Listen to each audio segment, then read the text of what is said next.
All right, so today we're diving into something that's often just a footnote in history books, but it's absolutely critical.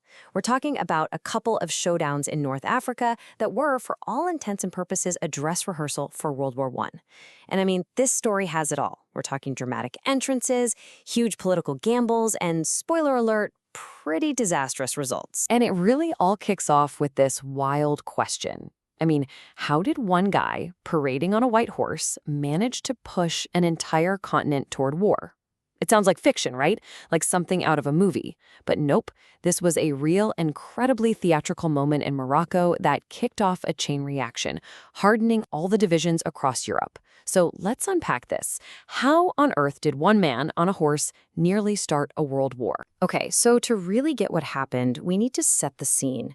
Think of Europe in the early 1900s as a giant pressure cooker. You've got all these major powers, right? And they're all scrambling for bits of the globe, especially Africa. It's this intense game of imperial chess, and the only thing keeping it from blowing up is this really, really delicate balance of power. And right at the heart of all this tension, something new happens: the Entente Cordiale. Now, this wasn't a full-blown military alliance, not yet. It was more of a friendly understanding. Think about it. Britain and France, who had been rivals for centuries, suddenly decide to bury the hatchet over their colonies. But here's the thing. This new friendship made Germany really nervous. All of a sudden, from Berlin's point of view, it looked like this powerful new bloc was forming right on its doorstep, and Germany felt dangerously boxed in. So Germany's feeling cornered. And what does it do? It decides to make a bold move, a real gamble. The Kaiser comes up with a plan. Let's stir up some trouble in Morocco.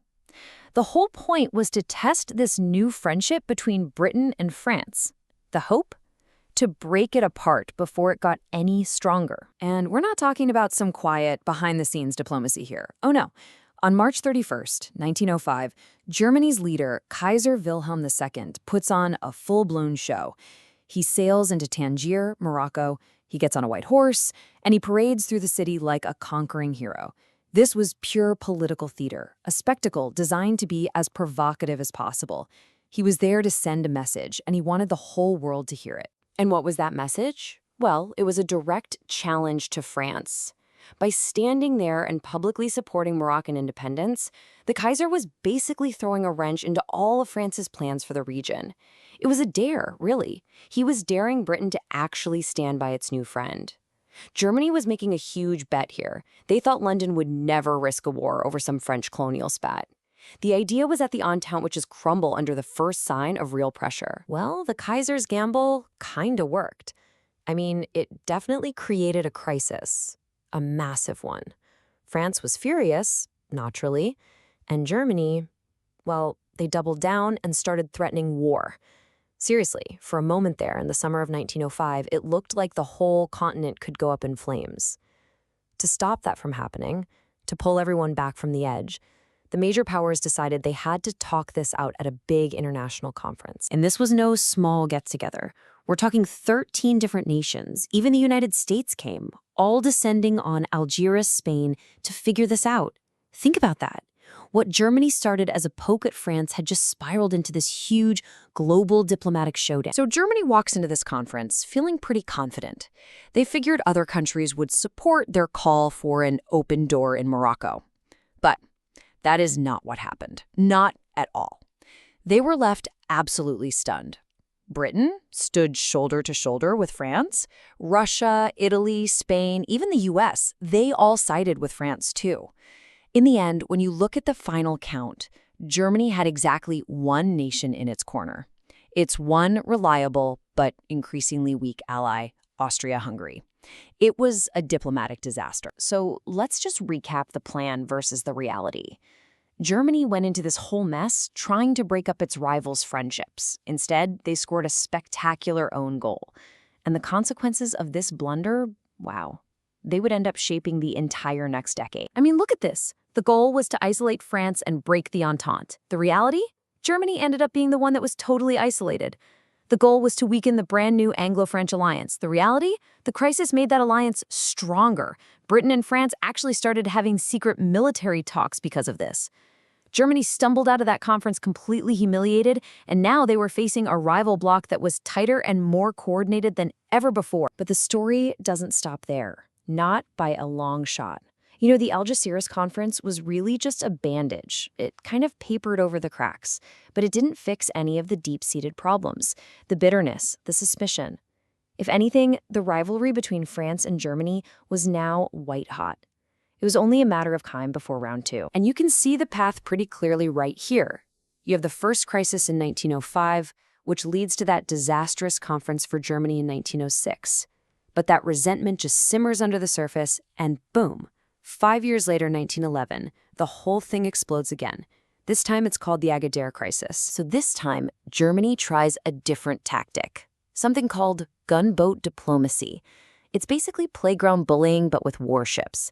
They send this gunboat, the Panther, steaming into the Moroccan port of Agadir. Now, the official story was, oh, we're just protecting German citizens and businesses. But everyone knew the real reason. They were trying to bully France into giving them territory somewhere else in Africa.